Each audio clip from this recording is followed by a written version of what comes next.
Mayor Yes, Lightfoot, William Kelly with Newsmax. Last week I asked you about Chicago's out-of-control shootings and murders. You said that crime was down. That weekend we had 70-plus shootings. Last night alone we had 30-plus shootings. Do you still believe that crime in Chicago is down? So what I said to you last week, what the superintendent said today over and over again, and what the data tells us is this. When you look at homicides and shootings from April, May, and June, we are trending downward.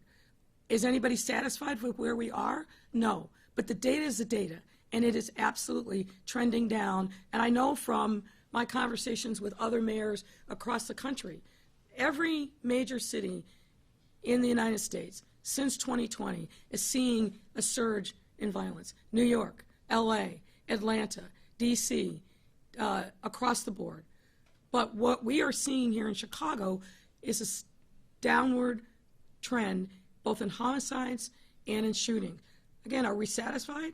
Because what you're saying is, hey, wait, there was a shooting someplace in our neighborhood. Yeah, there are shootings. But what we're seeing in the data is a year-over-year, month-over-month decline, and that is progress. Yes, sir.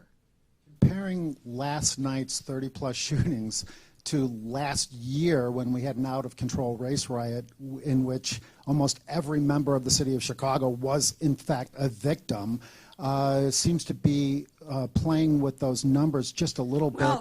Last night, I think you were on Chicago Tonight, you said that 99.9% of the criticism of you is because you're a black woman. Do you honestly believe that, considering the way the city council... The city council of Chicago is obviously made up of many black women who criticize you. Do you really believe that the criticism of you is 99.9% based on the fact that you're a black woman? So you said about 15 things, most of which were wrong. So let's deconstruct some of that. We didn't have race riots last summer. That's no.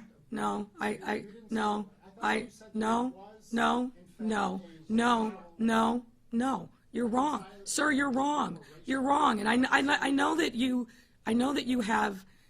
like to be controversial, but no, you do. Sir, are you going to let me answer? Or are you just going to keep talking like you did the last time? We're allowing you in here. I would like you to follow the same. I would like you to follow the same courtesy and rules that every other member of the press does. I know you have political aspirations. I know those political aspirations haven't been fulfilled. You're a failed political candidate over and over again. But what you don't have the right to do is make up facts. We did not have race riots in our city last year. That's just wrong. And again, yeah, that's wrong. And it's incendiary. Now, I know that's what Newsmax likes to do, but I'm not going to let you take liberty with the facts. Not in front of me. You're not going to get away with that. So let's go to the next question. So you're not going to answer my question? I answered your question. Your question, frankly, was insulting. You said race riots. You said you conflated the fact that there are members of color on the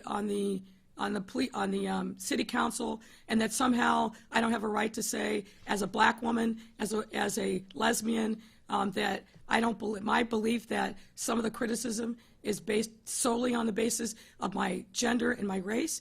That's my personal. 99.9%. That's my personal opinion, sir. You don't have a right to criticize my personal opinion. So I think I've answered your question as best I can, and now we're moving on.